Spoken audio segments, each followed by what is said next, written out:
Welcome to the 356th episode of the Video Games podcast, where we talk about any game at all, including new stuff, old stuff, and anything in between. If we are playing it, we'll be talking about it. Today we are recording on October 1st, 2023. My name is Brad Galloway. I am the editor of GameCritics.com, and I'm also the captain of today's one-man ship. That's right, Carlos is away on assignment. I believe he'll be back next week. But in the meantime, it's just you and me. And since this is October, welcome to spooky season. That's right, it's now October. My son is already planning his Halloween costume. I hope you are planning yours as well if you celebrate. Not only is it spooky season, which means generally you can probably look forward to some horror type games coming up on the podcast here, but also it's silly season. In case you don't know what that is the term we throw about in video game circles to refer to the last quarter of the year, October, November, December of 2023, where every game developer and publisher on Earth decides it's a good idea to release their game in this 3-month stretch because they want to capitalize on Christmas money, I guess, where people are apparently like giving each other money and Steam gift cards and PSN gift cards and Xbox points and Switch perks and whatever it is that people get on their console of choice, platform of choice. And so everybody just drowns in game releases, and that's why we call it the silly season, because it's silly. It's silly to think that we can keep up with these. It's silly to think that we can play them all. It's silly to think that, most importantly, we can buy them all and reward these developers and publishers for their hard work. I'm already seeing the pace pick up between Video Games here and also the stuff we cover at GameCritics.com. I think, we're not a giant operation by any means. We're all very well-meaning people who devote our hard-won time and efforts. We cover about 15 games a week, give or take. That's maybe nothing compared to something like IGN, but that's still a pretty good amount of games. And that's nothing. That's just like a drop in the bucket compared to what we get offers for. I probably get, way, way, way more offers per day than we could ever devote the time to. So it's silly. And to be perfectly frank, just to get on my soapbox for a second, I think this, and I know a lot of other people think this as well, silly season should just be done away with, because is it really true that people get a bunch of extra money during the holidays? I mean, maybe, but I think that if you look at the numbers, and again, I'm not a statistician, I don't have any inside info or anything, but I would guess that game sales are pretty constant all year round. Maybe there's a spike in the fourth quarter, but I buy games in January. I buy games in March. I buy games in July, etc., etc. I bet you do too. And so I kind of think that this silly season is just a holdover from the early days of physical media, where you had to actually go and buy a disc or a cartridge, probably cartridge. And back when video games were still seen as, quote unquote kids things.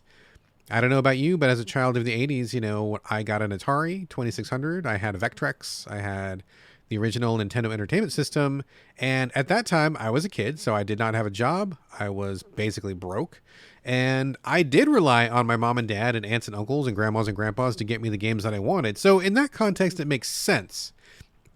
But games are not kids things anymore. Games are for everyone. Games are for grown-ups. Games are for little people. Games are for men, women, anyone, non-binary people, gay, straight, black, white, whatever. People all around the world play games. And I just don't think the concept of silly season makes sense anymore. I think, honestly, the result of what happens is that a lot of really good, really deserving games get buried. They get lost in the crush. I only have so many hours in the day. People who write for Game Critics only have so many hours in the day. Carlos only has so many hours in the day. We can only play so many things. And just looking at the numbers, there's literally no way we can cover all these. Even if we were to really cursory, play them all each for an hour or something, just to say that we tried them, still not enough time in the day. So I feel bad for people who work real hard, devote years of their lives to their game. Maybe this is their passion project, and they get it ready for release. It's all polished up. It's all good to go. Hopes and dreams happening. This is it. It's for real. They're going to release. And then it's right alongside 75 other games in the second week of November.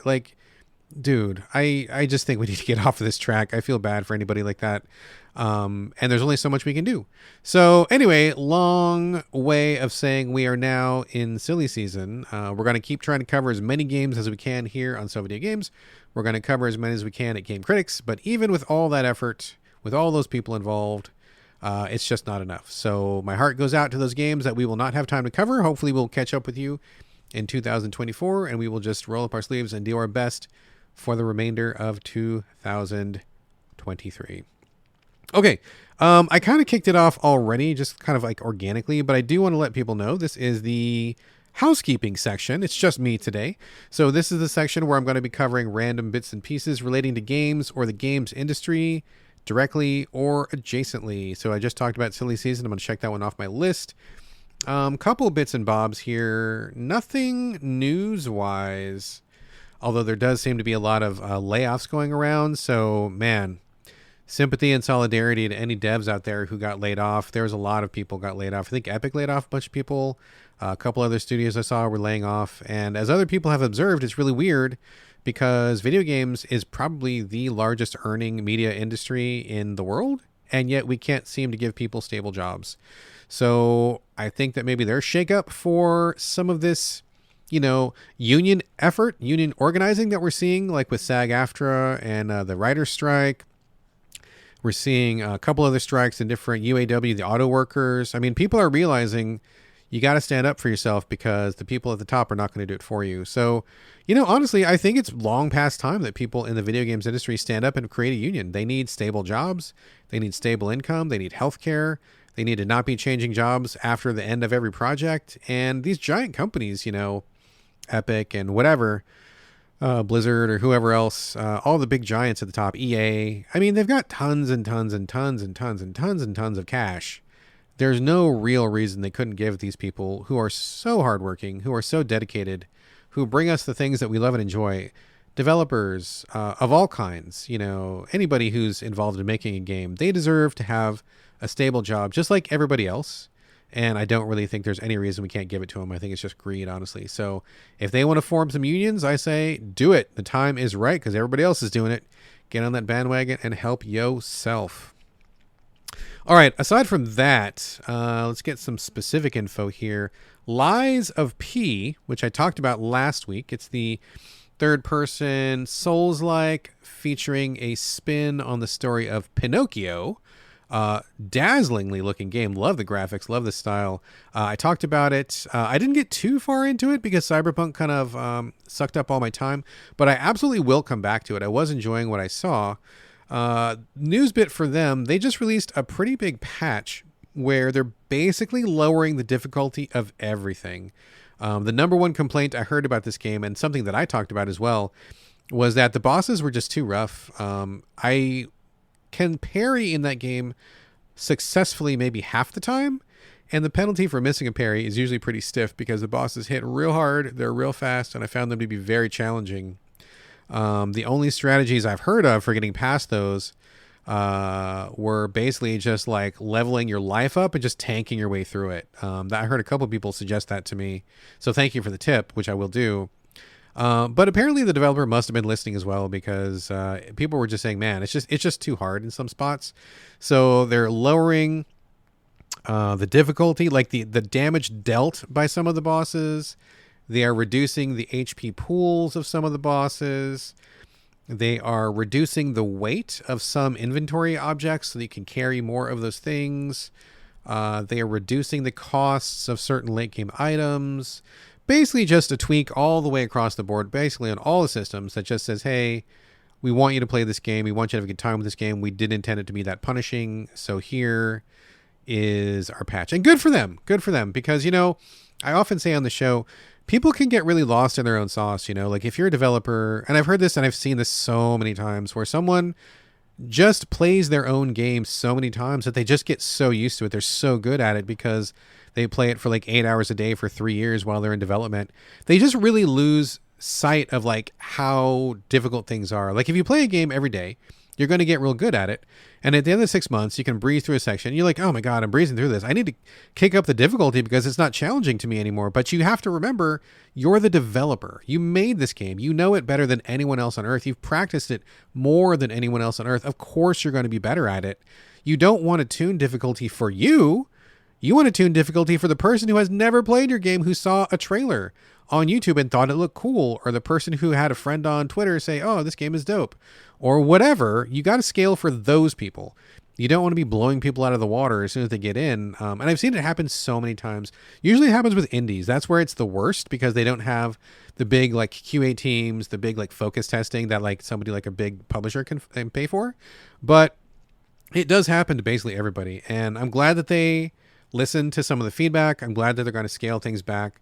I will say I heard some griping on the other side of this, though. I was going to say grousing, and then I was going to say griping, and then I was going to say grising, which I don't think is a word, but it's kind of a funny word. I do that sometimes. Do you do that sometimes? You like mix two words together, like your brain doesn't know which one you want to say, so it tries to say them both. I don't know. Maybe that's just a me thing. Who knows? Anyway, I did see some people grising that they were mad that the difficulty got lowered, but they were also people who hadn't played it yet. People who were like, oh, I'm really looking forward to the stiff challenge and I want to like test my skills. And I'm like, okay, cool. I mean, everybody gets something different from games. I get it. Should this difficulty lowering, maybe that should have been a difficulty setting, perhaps? Maybe the developers could have left the original difficulty and then given you like an easy mode selectable at a menu. Maybe. I don't know the ins and outs and how difficult that would have been. But, you know, also, I just have to respect the developers for wanting to include more people in the game. I'm sure it's still going to be a challenge. I'm sure it's still going to be difficult. And to be perfectly frank, and I don't mean to be disrespectful to anybody, but if you're like a Souls aficionado where like you can like do challenge runs, or you do like Soul level 1 runs, or you're doing like no hit runs or something like that, like you are not the yardstick that we should be measuring by. Okay. Like props to you for your skill. That's great. Much respect. But like if you're at the top end of Souls players, if you actively look for harder things to play or to, you know, harder modes for you, cool, like do that. Like no disrespect, but don't give us a game where that's the baseline, right? Like that shouldn't be the baseline. So I think there's probably a middle ground maybe here, but in general, I'm very happy to see developers lower the difficulty a little bit. And that's not to say that it's easy, but just to let it be more approachable. Kind of like the developers whose games get lost in silly season. I think if a developer gets lost in their own difficulty and puts something up that's too hard or harder than they intended anyway, and people avoid it and drop it and stay away from it and caution their friends against it, that's terrible too. Like these people who made Lies of P, I'm sure they worked a ton on this. I'm sure they poured their heart and soul into it. It feels like a game with a lot of love on display. So I bet what they really want is for people to play their game. I don't think they put it out as a, you know, dick measuring challenge to all the Souls pros out there. I mean, those games exist, but I don't think that this one was intended to be. Maybe I'm wrong, but I don't think so. So kudos to the Lies of P developers for adjusting that. And if you're one of the people who's just feeling burned that this game got too easy for you before you had a chance to crack into it, well, you know, you can make it harder for yourself. Don't level up. Don't change weapons. Don't use consumables. There's all sorts of stuff you can do for yourself that are guaranteed to make it much, much harder, but that do not like negate that opportunity for other people. So if you don't have the self-control to make a game harder on yourself, I don't know what to say for you. I guess, I don't know. I don't have an answer. There's probably other games out there that you can find, but kudos to Lies of P. I'm excited to hear about this. I only played like really the first big chunk, maybe like 1.5 levels. Which was a couple hours. Liked it a lot. Going to come back to it. And I'm very happy to come back to it now because honestly, I was gritting my teeth and bracing myself for this difficulty. And maybe now I will suffer a little bit less. So cool. Cheers, Lies of P. Next info I have is for a game called The Last Oricru. Oricru. Carlos and I played this one a while ago. I believe it was maybe really early this year or maybe late last year. I can't remember which, but he and I both played it. We talked about it on the show at least 2 times, and we both liked it, but we both had a lot of problems with it. It was kind of like, we felt like it should be an action-adventure game with RPG elements, but they also shoehorned in a bunch of Souls elements that didn't make a lot of sense, like respawning enemies when you go to a save point, and really stiff difficulty. There were also some mechanical problems with this game. Like it wasn't the smoothest combat. It wasn't the easiest to figure out where to go or what to do. But we both saw a spark in it. Like we both saw something in there that just needed a little bit of cultivating. Number one, drop all the Souls elements for real. But beyond that, we felt like there was potential. The developers did release a patch a while ago, and we were hoping that that was going to fix our issues, but it didn't. It just kind of tweaked a few things. But this is supposed to be the biggest patch ever. I believe it's also the last patch, if I'm not mistaken. I think the developers probably got to move on to something else at this point.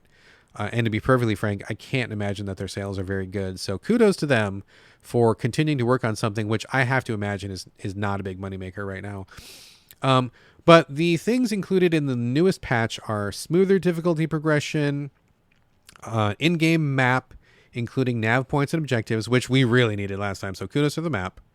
A new hint system, new tutorials, new locations, new puzzles, new rewards, optimized netcode for more stable online co-op, improved parry system, improved stamina management, improvements to boss fights, specifically the final two bosses, although others got some tweaks as well, Steam Deck optimization, and I believe they dropped the price of it in case you want to give it a shot. So that sounds great. I don't know that that's enough to get me back into it because, as I mentioned regarding Silly Season, I'm drowning in brand new games, which not only do I not have enough time for the new games, I certainly don't have time for older games to go back to. Maybe in first quarter of 24 when we hit a little bit of a lull, when everybody thinks that no one buys games anymore and they stop releasing games, maybe they'll have some time to go back to it. I don't know if I ever will. I can't make any promises. I think that maybe this is one of those games that, for me anyway, had its chance, didn't quite cut it, and we even gave it a second chance, and it didn't quite cut it again, and I think that's probably all the time up at bat we're going to give this one. But if you go back to the show and you like what you heard there, it seems like that experience is better. Basically, kind of an open worldy, in a small world, go anywhere RPG, third-person combat. Some cool ideas, some cool stuff. Carlos and I both kind of liked it. Not enough to stick with it, but I feel like this developer's got some good things coming. So anyway, heads up to the last Arikru price drop / bunch of changes. Seems like this is probably the best time to get in if you were thinking of getting in. Last bit of housekeeping news. Wolong has gotten some new DLC. This is their second big chunky DLC package. It is called the Conqueror of Jiandong, I believe. From what I saw briefly, seems like more of the same, which is not a bad thing. I mean, you get a couple brand new weapons, which in itself is pretty amazing because the weapons are pretty in-depth in this game. New levels, new story content, new side missions, new bosses. I haven't dipped into it myself. I dipped into the last DLC and I thought it was good. I wish it had come sooner because Wolong is one of those games where you got to get in the zone. You know, you have your reflexes going, your muscle memory's going, you have your favorite weapons, you know what's up. I basically cleared everything in Wolong except for one particular challenge, which I found to be incredibly difficult. But I did like 99.9% of Wolong. Did some of the DLC, but the DLC came so long after the main game that like I had lost the reflexes. I had forgotten what my little tricks were. I had forgotten my favorite moves. And so I kind of like trudged my way through about half of it. And I'm like, okay, this is fun. But, you know, sometimes you just lose that mojo and it's just really tough to get it back. Probably the same for me here again. I think that if I had had this DLC as I played Wolong, I absolutely would have just gone through the whole thing. I would have done the whole thing, would have finished it all, done all the bosses. I would have eaten it right up because I was still on fire, still in that zone. I am definitely not in that zone anymore, but I like Wolong still. I think it's a great game. One of my favorite games of the year. Once you get past that crazy ass first boss. And I think it's good stuff. So I'm glad that they are improving the game, expanding the game. If you've not played Wolong yet, great time to get in because you'll have these 2 giant add-ons. And I thought it was just really fucking playable and really fun. So if you have not gotten into Wolong yet, you're thinking about it, this is a great time to do that. If you have played Wolong and are thinking of coming back, again, another great time to do that. Lots more content for you. Don't know that I will come back to it for the reasons I just outlined, but I am glad to see the game is being supported. I do think it was genuinely a good experience, apart from the first boss, which sucked ass. And I will probably be talking about it at the end of the year. We'll see. Top 10? Probably. We'll see. Okay, that does it for housekeeping. Let me take a quick moment to myself here. Going to center my thoughts, center my energy, and we will push on with the main content of the show. All right. It's just been a moment for you. It's been a couple minutes for me. We are now in the main portion of the show, episode 356. I've got 5 games to talk about today, which is not too bad considering Carlos isn't here. Going to go through these one by one. Excuse me. First up today, Shuyan Saga. Shuyan. Shuyan Saga. I'm playing this on PlayStation 5. I believe it is for other platforms as well. This one is kind of a hybrid visual novel. It is basically hand-drawn art, which I believe is done by an Asian artist who is pretty well known. I didn't know them myself, but people that I talked to were aware of this person's art. So even though I'm not a particular fan, apparently they are pretty well known. Great art, pretty cartoony. I don't know that it's exactly my vibe, but still well done. It's a story of an Asian kingdom where a girl who gets into shenanigans is also the princess. She tires of the palace duties and wants to do other things with her life, and learning kung fu is one of those things. So as you go through the game, this is all 2D still art. So you're looking at hand-drawn images, and then little text comes up at the bottom. They kind of go through some story bits, and then you'll get a choice. For example, one of the very first choices is Shuyan is the princess, and she's running through the village market. And these guys are like, you got to get back to the palace. And she's like, no, I don't. You know, this is pretty typical boilerplate stuff. Anybody who's ever seen any movie ever where a princess feels trapped by her station in life, that's what this is, basically. So she's running through the market, and then it'll stop, and it'll have a choice. It'll say, jump over the fruit stall or go through the crowd. And you just choose one of those options. And whatever one you choose, there's like a new hand-drawn picture displaying what happened. And then the story continues from there. So it's pretty well done. I mean, it's nice. Lots of art, tons of pictures. They don't reuse the art very much, which I give props for. That's great. Story, not super exciting. It feels very predictable, very kind of like, I don't know. I mean, I didn't finish it because I got about maybe, I don't know, halfway through or so. And a lot of the story beats were just very familiar, very well-worn and expected. Not a lot of surprises. Again, didn't finish it, full disclosure. But from what I saw, I was like, okay, not really drawn into the story, which is kind of a problem in a visual novel. But Shuyan Saga has one other trick up its sleeve, and that is they include combat, real-time action type combat, which is kind of a cool idea, but it ends up being kind of clunky in a way. So there's like 2 major types of combat. So you do the visual novel stuff, blah, blah, blah. And then, like, for example, in the very first chapter, she's like, I want to fight in this tournament in the village, and I'm going to enter. And so you do that through the visual novel interface. And then when you get to the combat, there's either one-on-one combat, which has Shuyan on, I think, the left side, and the enemies on the right side. It's kind of like a little tilted camera perspective. And you, like, block and you dodge and you do high strikes and low strikes. There's also like dialogue combos, like hitting like square, triangle is a certain particular preset combo. It's not the kind of thing where you're kind of like freestyling like in Street Fighter or something. It's like, you know, you remember the dialogue combos, or you just kind of like hunt and peck and go for what you can get, dodge as you will. That's okay. I mean, it's all right. It feels a little kludgy. It doesn't feel super tight and tuned, but it works okay. And I appreciate that it breaks up the visual novel sections. The other part of the combat is sometimes you go to like an overhead where you're actually running around. So in the 1v1, you're just standing in one place. You're basically just facing off with someone. The overhead stuff, you're like running around a little level, and guys are kind of spawning in. And it's kind of like a brawler, like you're just punching a bunch of dudes that kind of swarm you. That works okay as well. Again, doesn't feel very tight and tuned. Some of the collision was kind of suspect. I don't know. I just felt like I was kind of just mashing. Didn't feel like I had a lot of really tight tuned control over my character, which was kind of a bummer. So I appreciate the idea to add some other new thing to a visual novel, which I'm always in favor of. I mean, I definitely don't want to just read text.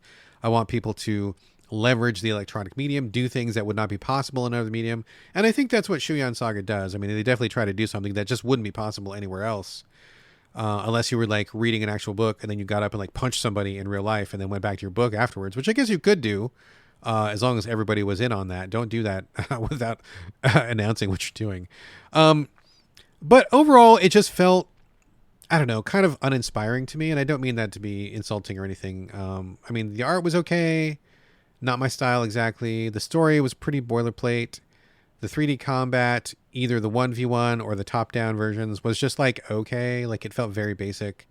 So I like the idea. I like the concept, but I got to be honest and say this one did not really light me on fire. And I didn't feel compelled to see it all the way through. I got the measure of it and I appreciated that they were trying to do something different, but it just did not do that much for me. So there you go. Shuyan Saga. Speaking of things that didn't do a lot for me, hate to continue the negativity here, but I gotta. Talking about Silent Hope. This is a it's not a 2D. It's a 3D, kind of a top-down, roguelike-ish, sort of a dungeon crawl-ish kind of a thing. Somebody told me it was in the Rune Factory universe. I don't know if that's a good thing or a bad thing to you listeners. To me, I am ambivalent. I don't really play the Rune Factory games, even though I know of them. They're kind of like a Harvest Moon sort of a thing, farming sim and that kind of stuff. This is not that, but it's apparently in the same universe. I don't understand why they would tie it together like that or what the links are. But just FYI on that, in case that's a selling point for you, or maybe an avoidance point for you, perhaps. So basically Silent Hope is, the reason I got attracted to it was because they said it was kind of a dungeon crawl where you're going deeper and deeper into a hole. You have 7 different characters that you can switch between and different abilities and skills and stuff. It reminded me a little bit of Fantasy Life. And I don't know if you caught our episodes on Fantasy Life. We talked about it many, many moons ago. I loved Fantasy Life, the game. It was on, I believe, 3DS, if I'm not mistaken. That was just like, I could play that for infinity. Fantasy Life was just like so fun. Top down, grindy, Diablo-like, where you just like leveled up skills and got better. And it was really straightforward, but everything it did really well. And you had like a ton of character classes you could switch between, and each one had its own progression tree and like own story. Like you were like a log chopper in one, you were like a chef in one, you were like a tailor in one. Oh man, Fantasy Life was the shit, dude. Just the shit. I love it so much. So they seem to be kind of like recalling a bit of that Fantasy Life vibe in Silent Hope, which is really what got me. There is a sequel to Fantasy Life coming. It's not here yet, and I would love to play something like that right now. So I thought, let's give this a shot. Ultimately, I found Silent Hope to be solid, I guess, but pretty unremarkable, and it makes a couple of, bad decisions, I guess. So basically, you have these 7 different characters. There's a story, which I found to be pretty anime throwaway story. I was not very interested in the story. But basically, you take a character class, you go into a dungeon, and all the dungeons are pretty cookie cutter. They're pretty similar. You're just walking around and just killing enemies. There's not really a lot to them, which I guess would be okay, I suppose, if the action was better. But each character only has, I think, a couple moves, like 1 or 2 moves. Pretty basic stuff. They're not very, there's not like a giant skill tree for each one. So don't expect to like be able to specialize or to get, anything like that. The real hook of this game is grinding, where you go into a dungeon, you find materials, and you also find blueprints, and then you also find like blueprints for other stuff like armor and weapons or whatever. And then you got to take all that stuff back to the home base, and then you give the materials to somebody to craft it for you. And then once you get the materials, then you put it together yourself with this. It was just like a lot of stuff. It just seemed like there was a lot of extra steps that didn't need to be there. I would have much rather found a weapon in the field and just equipped it as I go and have things be different. But that's not really how it is. They want you to collect stuff, collect resources, collect things in the field, bring them back to town, and then kind of go through that whole system of giving all these different materials to different artisans to make the different things. It just feels like a lot of extra work that doesn't need to be there, honestly. The other thing that was a real bummer was when you're playing the game, like let's say for example I start off with like I don't know, the alchemist or whatever, who's got some ranged attacks and it's kind of fun. You level up each character individually. So like if you go to level 10 with the alchemist but you don't use anybody else, everybody else is still at level 1. So it gives you a reason to kind of rotate through them, and they all have slightly different playstyles, which is fine, but you can't just switch on the fly. Like you have to find these specific save points, which can either be used to bring you back to town or you can switch your character. And I just was like, why? Like, I want to switch through people more often. Like, I think if you could switch on the fly, it would be way more dynamic. Like, let's say, for example, you're using the alchemist to shoot somebody from a distance, but then you come up against an enemy who's resistant to your shots. You want to switch over to melee. If all you had to do is hit a button, like switch through the shoulder button or something and switch to one of the melee fighters, like the punchy guy or the guy who uses swords or something, boom, that's like pretty dynamic system, pretty exciting. You can have a lot of tactics, a lot of situations in real time where you're just kind of managing as you go. That's not what this is, though. Like, you just take a person, you grind, get the stuff, you get to one of these few and far between save points and switch if you want to there. And then you kind of just keep going. And then when you're done, you go back to town, deliver your materials, grind some more weapons, come back to the thing. It just feels like a giant grinding hamster wheel.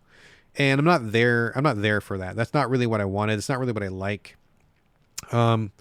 So I feel like there's a good concept here. Again, like I think the idea of going into this deep, deep hole and trying to make your way to the bottom of it is pretty cool.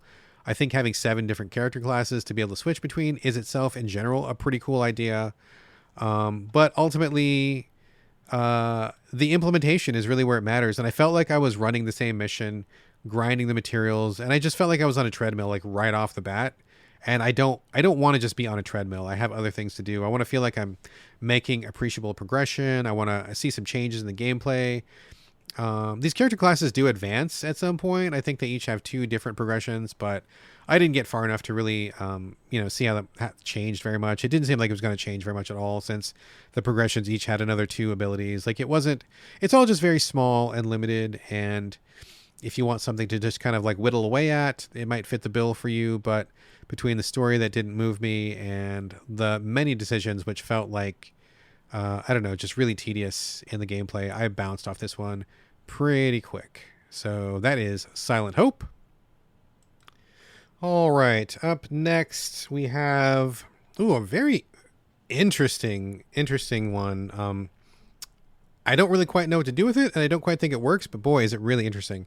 It's called The Many Pieces of Mr. Coo, COO. This one is a really knockout piece of animation.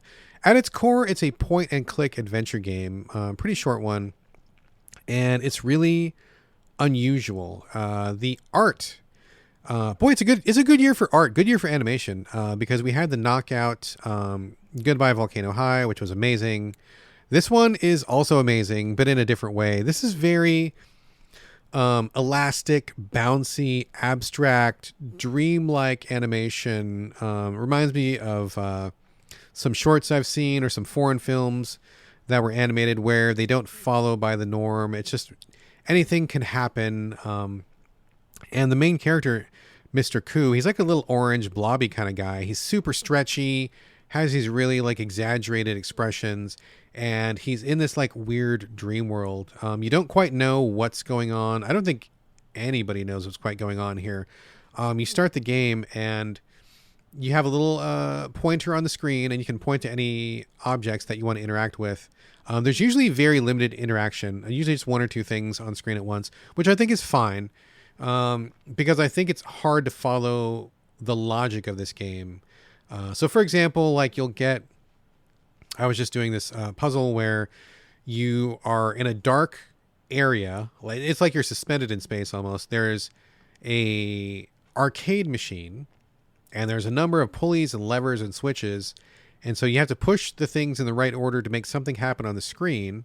And then once something is on the screen, you push another button, and there's a monkey that's outside of the arcade cabinet, but he has like one of those hooks that he will pull somebody off of stage with. And you have to figure out, number one, what are you even trying to do? And then once you figure out what you're trying to do, then you have to figure out in what order do you have to do it. But it's not that simple, because weird things can happen.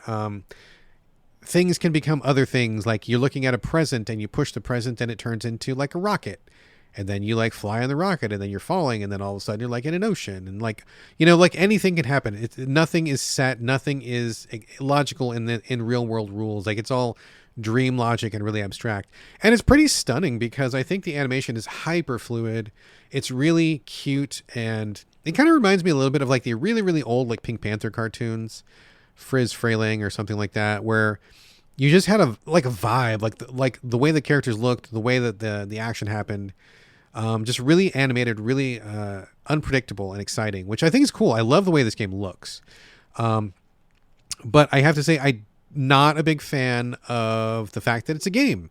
I kind of wish this was just an animated short, because as I was playing through this, I got about halfway and I'm like, man, I wish I could just not play this and just watch it, because that's really what it's all about. Like, it's about this incredible animation, Mr. Koo bouncing from situation to situation.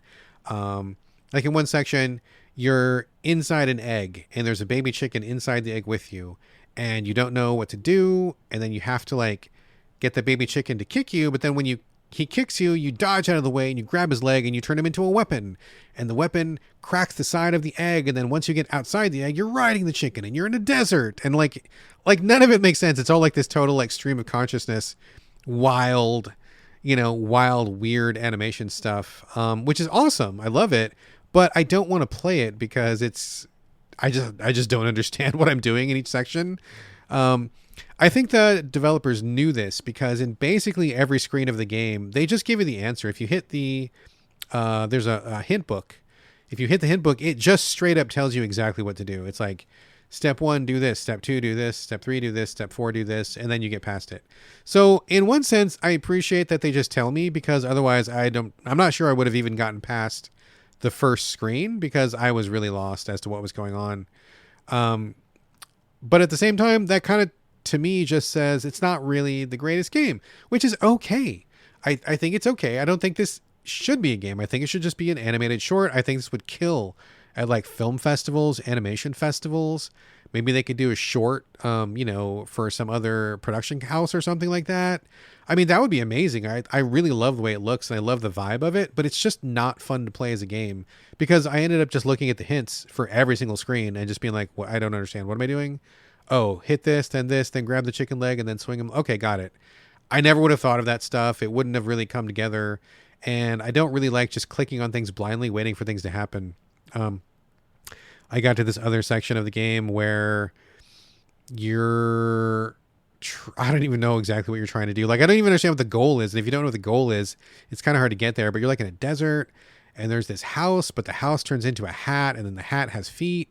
And then these demons appear and they have these thought bubbles, but the thought bubble also has like a pull chain on it. You got to pull it to start the engine of his thoughts, but then that turns into a green glob which floats in the air, and then you got to grab the glob and that becomes a rain cloud. And I'm like, okay, like I like cool, man, cool. Like, I love watching this. It's awesome, but I don't follow your logic. And I'm just clicking things and just looking at the clues every 5 seconds. So I feel like, honestly, this should not be a video game. I feel like, again, just an animated short film festival entry, something you could download somewhere, watch it on YouTube, something like that. I want to just watch this thing. That's all. So I don't think it's a very good game, but I think it's an awesome piece of animation.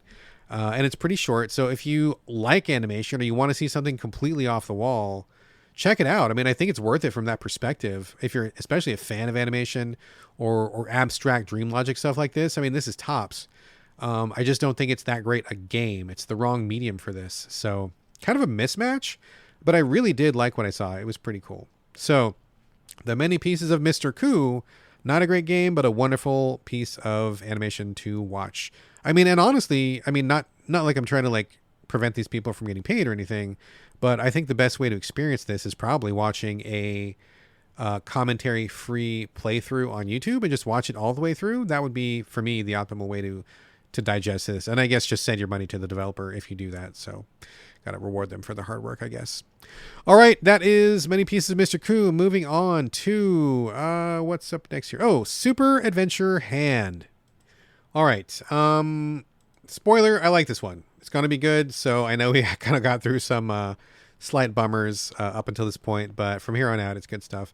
Super Adventure Hand is incredibly goofy and weird and bizarre, and I kind of love it, and it's really fun. What is it?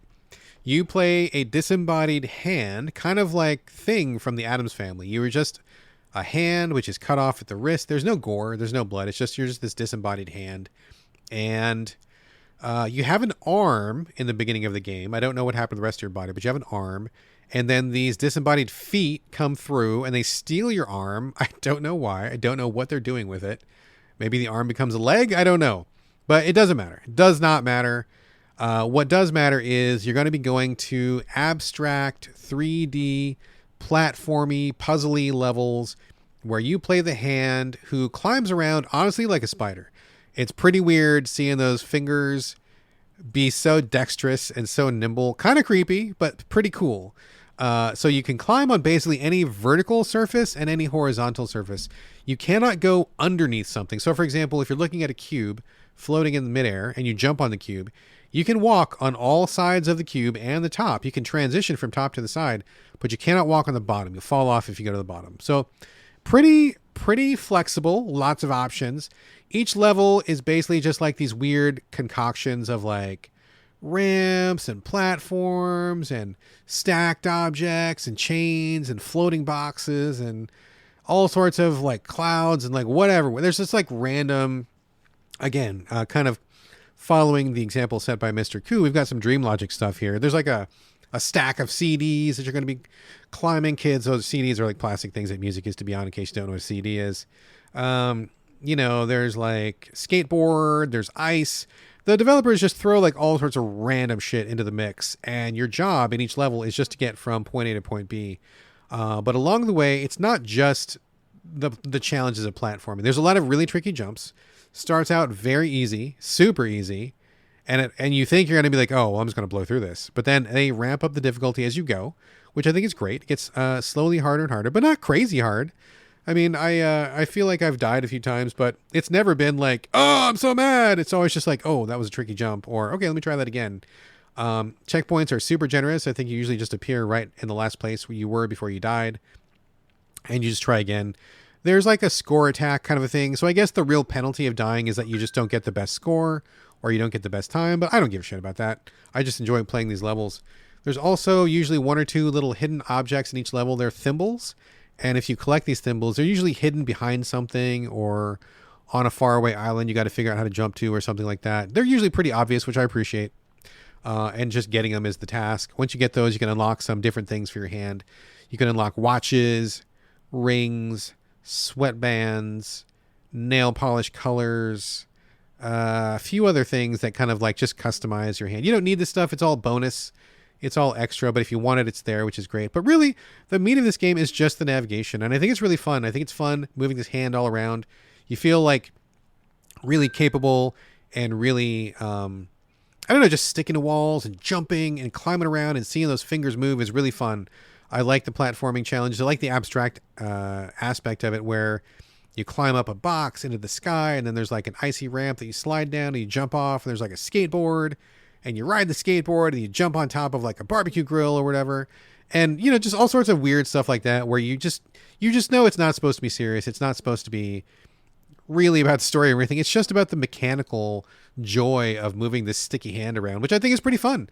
I think it's really good. I'm really enjoying it. I'm doing a couple levels a night. It's actually much longer than I thought it was going to be, which I think is fine. But each level can be between, 5 minutes or something like that, maybe less. I'm sure they're going to get a little bit longer as I go, but, about 5 minutes per level, give or take. Really bite-sized, really easy. You can totally pick it up, put it down. Nothing to remember other than just, the fact of how you move the hand around. I think it's really well done. I think it's really cute. I think it's a great fit for the Switch, which is where I'm playing it. It's giving me the kind of action that I enjoy. And I think it's just a really fun, weird-ass little thing. Just to see that hand, even just seeing the hand is worth the price of admission. But doing these levels, I think, is great. It's just the kind of physical, tactile, bite-sized, low-commitment thing that I love to play when I'm in bed on the Switch. And I don't want to remember a story. I don't want to have to read a codex. I don't want to have to equip anything. I just want to just play something. I want my hands to be busy for a little while. And that's exactly what Super Adventure Hand is. It's just this little little activity you can do for 5 or 10 minutes and put it down, had a good time, come back to it the next day, continue to have a good time. I love these. I love it. I think this is exactly what I wanted. It fits the bill exactly. If any of what I said sounds appealing or interesting, check it out. I think it's we don't get a lot of these lately, and I think they are something that I really kind of enjoy. This particular, low commitment kind of tactile physics activity. It's good stuff. I enjoy this a lot. Super Adventure Hand is definitely a thumbs up. Definitely recommend, and I'm having a blast. The only other game to talk about for the rest of the show is a revisit. I think that's Carlos texting me right there. Is Cyberpunk 2077, the 2.0 update along with Phantom Liberty. We've talked about it a bunch, and I apologize, but I'm going to talk about it some more. So I feel like I kind of have to talk about this because it's just taking up so much of my time. And I don't mean that in a bad way. I mean in a good way. This is one case where Carlos was exactly correct. It's really a great game, and I'm really enjoying it so much. I think at this point, I'm probably 30 hours deep into it, which is nuts. I mean, in the short amount of time I've been playing it, that kind of really speaks to how much time I've been putting into it each day. And I just have really, really been enjoying it. I was speaking to John from over at Gaming in the Wild, and he was having a somewhat buggy experience. But I believe he said he was using a pre 2.0 save file, and he was having some glitches and weirdness and stuff. Just for the record, I started after 2.0. I've never played the original pre 2.0 content, so my save was post 2.0 with Phantom Liberty. And I think in the entire 30 hours I've played so far, I've only seen like 2 bugs. In one point, there was a guy in a cutscene who was supposed to be leaning up against a car, and the car was like maybe 2 feet away from him. So he was kind of like leaning in space. I mean, it lasted like maybe like 10 seconds or something. Like it was not even really a big deal. And I think in one section, I saw a car that was like floating that should have been floating. And that was again, like a, I don't know, 30 seconds kind of a deal. Not even really worth mentioning. And if I hadn't been looking for it, I'm not sure that I would have even really noticed. But other than that, it's been bug free. I mean, really tight. Everything works as it should. The AI is working. Missions are working. Nothing that I've seen has been whack or weird or crazy in any of the ways that the game was reported to be before 2.0, especially at launch. So if anybody's still wondering if this game is still busted, no, it's not busted. It works just fine. There's no bugs. And in fact, in the trailer for Phantom Liberty, the DLC, at the very end, it has Idris Elba, who is the new star of this content. At the very end of the trailer, he says, "The game is fixed." And it's like, yeah, I appreciate that they kind of took the piss at themselves, right? Where, they knew everybody was saying the game was broken, it was rough, and it was janky. So he's right. The game is fixed. It is fixed.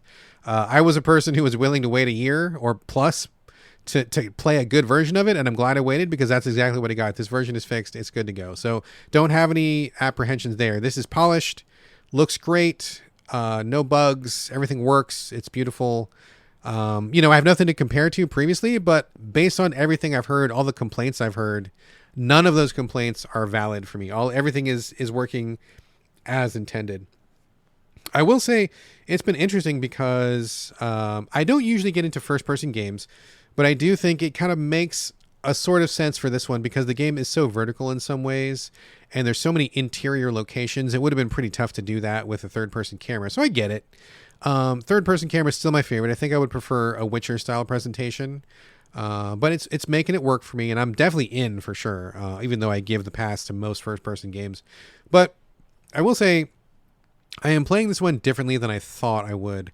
I didn't expect to do the character that I'm doing right now. I wasn't sure, Carlos had told me about the melee, and I do enjoy the melee sometimes. And then I'm like, well, maybe I'll do guns, or maybe I'll be a hacker. I don't really know what. I know I don't really like to do stealth that much, but I don't want to just like brute force my way through the game because there's probably a lot of nuance. And I just wasn't really sure like what direction I wanted to go or what was going to appeal to me. Now that I'm 30 hours in, though, I definitely feel like I did not expect to put as many points into intelligence as I did, where I'm doing a lot of hacking, but the hacking kind of goes in a different direction than I expected before I started playing the game. Really, what I end up doing is hacking is almost like magic in this game, where you can come up to a group of enemies and yeah, you can hack into some computers and get some extra dollars or something. But basically, you hit the L1 button. I'm playing on PlayStation 5. The L1, you look around the screen. Anything you can interact with is highlighted, and I guess you have Wi-Fi built into your head, and so you can like make cars drive. You can explode gas tanks. You can I don't know, do like turn off security cameras, which is fine. And I don't know that I would use it as much as I do if it was just that. But in addition to that, there's also the ability to hack into people's cyber implants. And that's really what I use it the most for. So if there's a whole group of enemies, you can walk up to them and use one of the hacks. One of the best ones, I think, is called Contagion, where you have this like virus that goes in their system. It does damage over time, and it also spreads to anybody who is next to them. So if you've got a group of like 10 people that might be tough to take down on your own, you hit one of them with a contagion, or a couple of them with contagion. They start doing damage over time to themselves, and then they give it to everybody else, and they start getting sick, and then they all just like fall down dead. And I'm like, okay, that's awesome. I love that. You can also overheat people. You can turn off their eyes. One of my favorite things in the game. You reboot their optics, so anybody that has bionic eyes, you go up to them, you shut off their eyes so they can't see anything, and then you just like go up and like whack them and shoot them and stuff. So being able to interact with enemies in that way has been really appealing and really, really fun too. Turn off people's guns, turn off their legs. They can't walk if they have bionic legs. Shut off their legs and they just like stand in place, or anything like that. If they have superpowers like bionic blades or something, you can shut those down and stop them from attacking you in their preferred way, which is amazing. It's really fun. I don't know that I've ever played a game that made me feel exactly the way that this does, interacting with the cyber implants like this. So I've really poured a lot of points into the cyber stuff. And along with that, I think doing the different bionic implants of my own, where you're getting like stronger arms, you get a double jump implant, you can get a dash implant, you can get implants that revive you if you get killed. So there's a pretty good amount of stuff to do. I will say I don't care for the skill tree that much. A lot of the skills I'm getting are kind of like difficult to understand, and some of them seem like they have like middling returns, like, oh, +5 download for this thing, or like +7 damage of this thing over here. A lot of those feel kind of middling, and I just don't really care for them that much. I wish they were bigger swings on some of those skills. Like, I don't know what that would be, but like I see a lot of the skills, and I'm like, I'm not really into these. I think just the core powers are pretty interesting, and I take the skills that enhance my core powers, but it's not like I'm really looking forward to anything up the skill tree. And in fact, a lot of the end skills, when you get to the top tier stuff, I'm just like, oh, whatever. I don't really care about that. It doesn't really seem to really fit my play style, or it doesn't really seem that exciting. So I think maybe the skills could be a little bit more dramatic, but that's kind of a complaint, but it's also not really a complaint, because I think the core gameplay is so fun and so interesting on its own. I think just using the hacking and the various weapons you come across is really really fun enough on its own. I will say though that as I'm playing this, I love it. I think it's really fun and good. I don't know that it's going to replace Witcher 3 as my favorite, and I think for a couple reasons. I think that there's too much text in the game. They often will have like files scattered all around the world. Like in every room, there's like a file you can pick up, and it just gives you like a paragraph about something. And I just don't want to do that much reading in a game.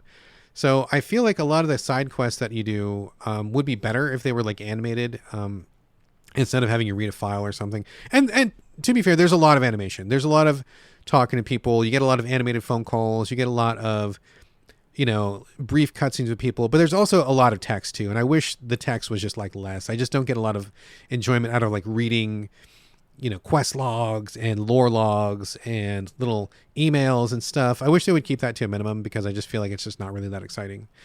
I will say also, one thing that I find irritating about this game is in a lot of the side missions, you have to find something. It's like find a piece of evidence, find a discussion log, find something.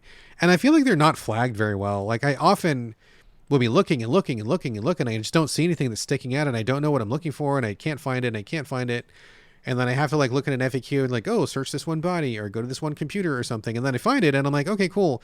I wish I had done that 5 minutes ago. Like I wish they would just be very, very upfront about finding these things, because I don't think it's the kind of game where you really want to spend that much time combing through environments. It's not like a detective game. It's not a kind of like, super, super immersive sim where you're trying to take environmental clues and really figure out things. Like it doesn't come off to me like that. I really wish you could just scan a room, have something be highlighted in yellow, which they do most of the time, and then just have the evidence right there and just kind of make it go a little bit quicker. There's been more than a few times when I've been stuck on something that I couldn't find, and I end up like circling a room 5-6 times, and then I finally find the thing because it's tucked behind something, or it's in a computer that I didn't look in the file for, or whatever.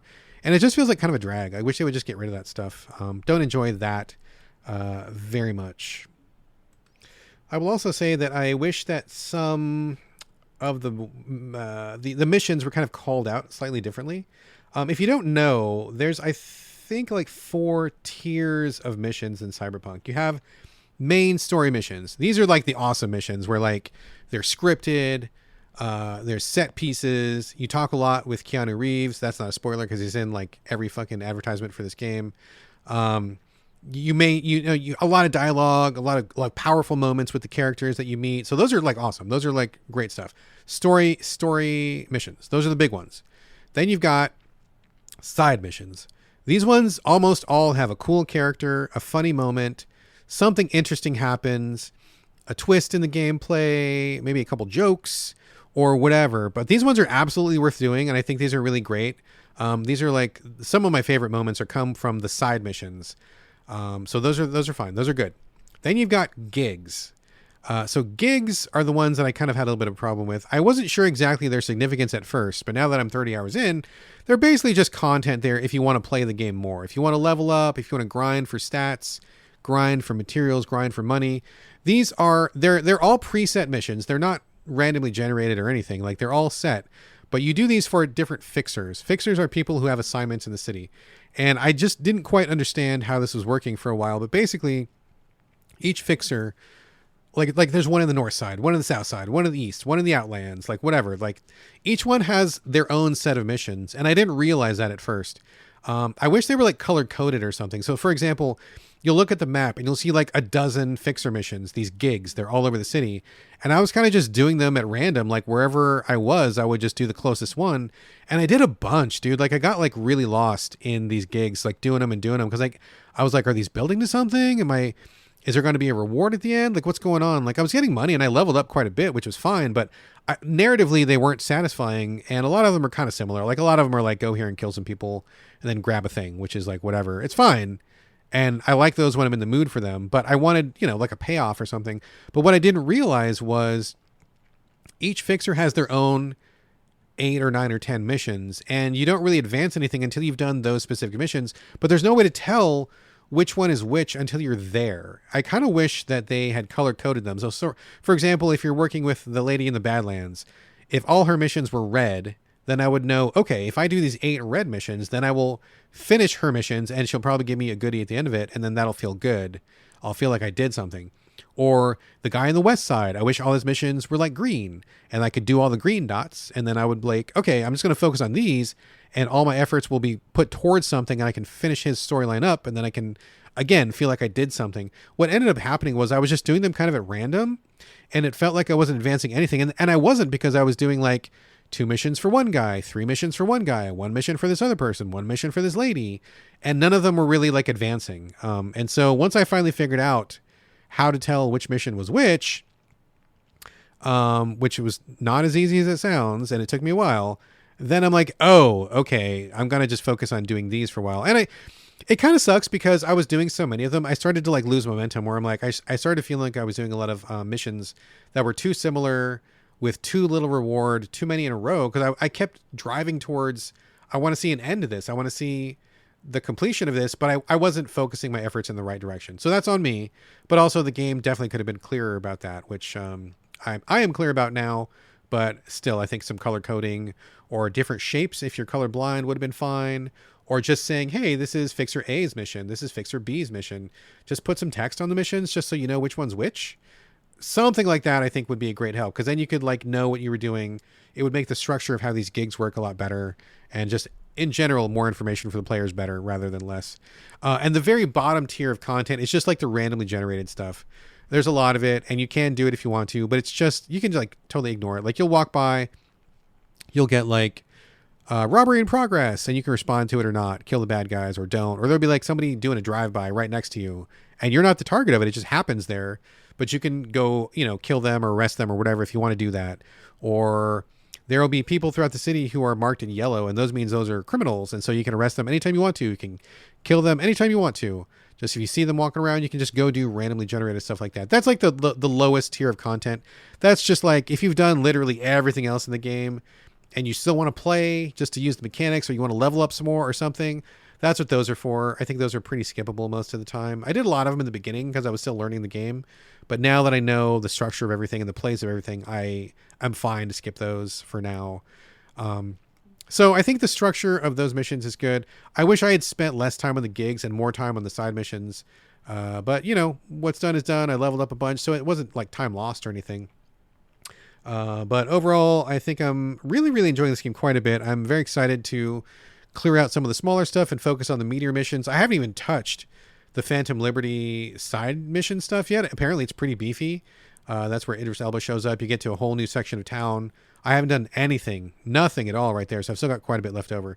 So I will say, even though I had some complaints in this particular episode, I think Cyberpunk 2077 2.0 is great. Really enjoying the story. It's really sophisticated. Great storytelling, great moments, great emotion, lots of comedy, really interesting stuff. And if you're looking for something that has like the Grand Theft Auto kind of open world runaround structure, but with, more calories, more dense richness, more sophistication, I think that this is it. I'm really having a great time with it. And I will say I am really, really, really glad that I waited. It probably would have been an okay experience in the beginning, but I don't deal well with bugs. I don't deal well with glitches and stuff. And I just want the finished product for everything. And I'm glad that I waited. I think this is absolutely the perfect time to get into Cyberpunk if you haven't already. I'm having a blast. I think this game is much better than I thought it was going to be. And I feel like it's a bug-free experience. Tons of content. And my only caveat to you, if you haven't played it yet, just understand the structure of the missions and pace those out accordingly. Do what feels right to you, but you've got story missions with the most story, side missions with less story, but still very story heavy. You've got gigs, which are very story light, but lots of stuff to do. And then you got your random stuff, which is just mechanical, kill dudes, get stuff. Nothing really to it, but if you want to play, that's what they're there for. So just know that ahead of time. Pace yourself, do what you want to do, know that exists. But Cyberpunk is fucking great. I'm definitely going to have this on my year-end top 10 for sure. That's a lock. And I'm definitely looking forward to putting more time into it later today. So good stuff. And that is going to do it for the main content of the show. So the game portion of our show is officially done, but I do have a few non-game things to mention this week. It's pretty light as far as the last stuff before we go, but I do have a couple things to talk about here. All right, just as a quick shout out for a movie, which was on Netflix. It's called We Have a Ghost. Has Anthony Mackie, who was the Falcon in the Marvel shows. Great actor. I love him. He has a family who move into this giant house, like enormous fucking house. It's haunted with, the guy from Stranger Things, the white guy who plays the sheriff. I forget what his name is. It escapes me at the moment. But anyway, it's a really interesting thing because the house is haunted, but it doesn't go the way you think it would. This family moves in. One of the kids meets the ghost, and rather than being scared, he's like really curious and kind of makes friends with him. And they kind of try to figure out why he is the way he is, but also he blows up on social media. They post videos of him on YouTube and on Instagram, and he gets like millions of followers. He becomes a social media sensation. It's kind of like an examination of like what life is like in modern times with all the social media available to us. And so what would that be like? But then also, the problems inherent with that. There's also like a government conspiracy because they want to control the ghost and do that. And Tig Notaro, the comedian, is one of the researchers who shows up. She does a great job. And it's just a really fun movie. It's probably best if you have a family, because I think it's definitely in that zone of where they're talking about some family issues. The family, honestly, in the beginning of the movie sucks. They're like not very nice to each other, but they kind of improve as the movie goes on. That was a little tough to watch. I don't like to watch families who are not nice to each other. But I think it's a great story. It's an interesting story. I felt some feelings at the end of it, which was great.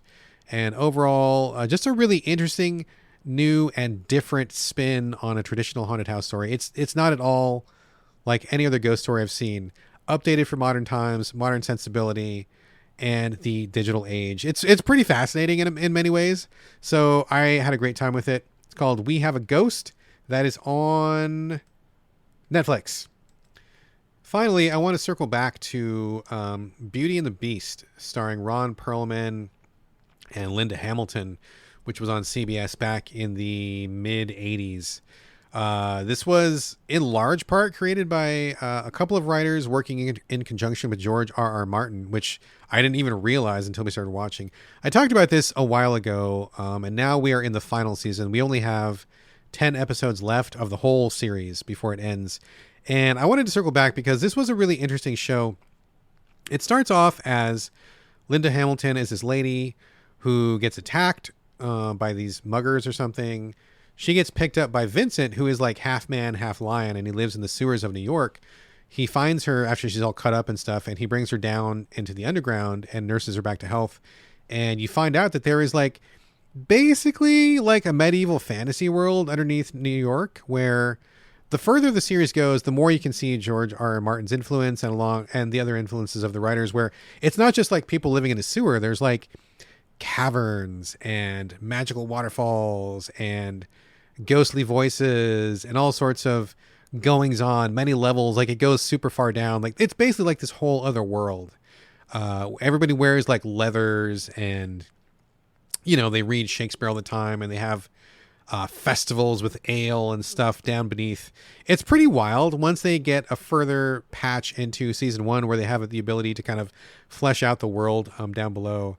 It's pretty interesting, and it's really grown over time. However, the one thing that really bugged me about this series was Catherine and Vincent obviously love each other, but since Vincent is like half lion, he looks like a lion.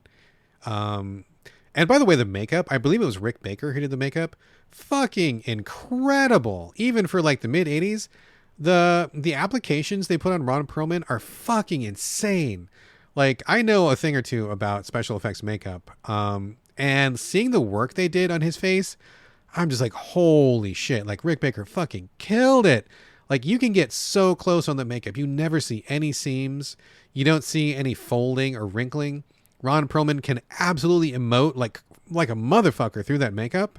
It holds up so well no matter what lighting he's in, no matter like what angle he's at. Oh, dude, it's fucking killer. It's like one of the best makeup applications I've ever seen. Anyway, what kills me is that Catherine and Vincent love each other, but they never kiss. And they never hang out. They never sleep with each other. I think part of it is because at that time in the 80s, that was seen as like bestiality or weird furry action. And that just was like a no-go on network TV. So I think that was definitely part of it. But the writers never established like a good reason why they couldn't be together. Catherine lives alone. Vincent could feasibly show up and chill with her every night if he wanted to. He's always on her patio. Like, and she lives like 20 stories up in a skyscraper. So number one, how the fuck are you getting up there? But number two, you're on her patio. All you got to do is open the door and walk inside. You could be chilling on her couch. You could have coffee with her. You guys could go to bed with each other if you wanted to, but he never does. He lives underground in this fantasy world beneath the sewers. She goes down there all the fucking time. It's like, why don't you just stay there for a night? Bring a toothbrush, bring a change of clothes. You could have a nice sleepover with Vincent. It would be great. She never does. And so it's just really frustrating because this is like a heavily romantic, really emo series where they're basically just kind of like a lot of angst, right? A lot of like yearning going on here, yearning. And so it's just really frustrating why they don't ever get together. And I think that at the end of season 2, the writers finally came up with a reason. Aside from the CBS Board of Standards and Practices not wanting a woman to see a woman kiss an animal, they kind of hinted like Vincent having some emotions or like strong reactions sometimes.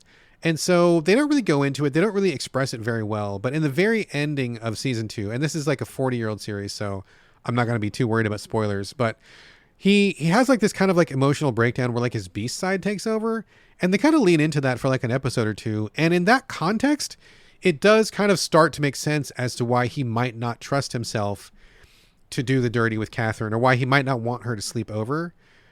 Because he seems at this particular point in the series that he's kind of wrestling with his animal side, and it takes a lot of his focus to kind of stay more human than animal. Okay, cool. That's a cool premise. I get that. I wish that they had introduced that 2 seasons ago, because then it would have made sense why they're not kissing, why they're not having sex, why they're not sleeping over, why they're not hanging out more. But they kind of danced around it. And to be perfectly frank, it seems like the writers didn't really crystallize that concept until almost the end of the second season. It took them that long to like kind of put the pieces together in a way that made sense. So I'm glad they got there because it kind of recontextualizes everything that we've seen up until this point in the full 2 seasons that we watched. But I kind of wish they had gotten there sooner, because there was lots of times when I was like, what is going on? Why are they not kissing each other? What is happening? How come they're not spending more time together? They always talk about they love each other, but they barely even hug. Like, what's going on? And if they had introduced this emotional aspect, I think it would have filled in a lot of those gaps. It would have made more sense. It would have helped me suspend disbelief a little bit more. And I feel like ultimately, like, it works. Like, you know, rather than any other kind of magical reason or any kind of other reason that they could have cooked up, this one makes a lot of sense when you finally see everything laid out and when Vincent finally admits that he's going through these emotional problems. I'm glad they got there. I just wish they would have done it sooner, because now I think I have a different appreciation for the series. But there's only 10 episodes left, and that kind of sucks. So I guess it is what it is. You can't go back in time and change things, but that's the way it goes. So anyway, all right, folks, that is it. That is a show. Before we close, I would love to ask you all to please leave reviews, share us on social media, and most important of all, please recommend us to your friends. We are trying to improve the visibility of the show. We would love to get a couple likes, a couple shares, retweets, anything you got, reskeets, whatever you want, Blue Sky, anything. If you would just spread the word, we would be ever so grateful. And as always, we want to get your questions and comments. Hit us up, sovideogamespodcast@gmail.com. You can also hit me up individually. I am on Twitter, such as it is, Blue Sky, and I'm also on Instagram, where I talk about toys most of the time. Action figures! You can hit me up at any one of these places. It's my name, BradGallaway, all A's, no O's. And that is going to do it for episode 356. Thank you again for joining me here on the So Video Games podcast, and I'll see you next week.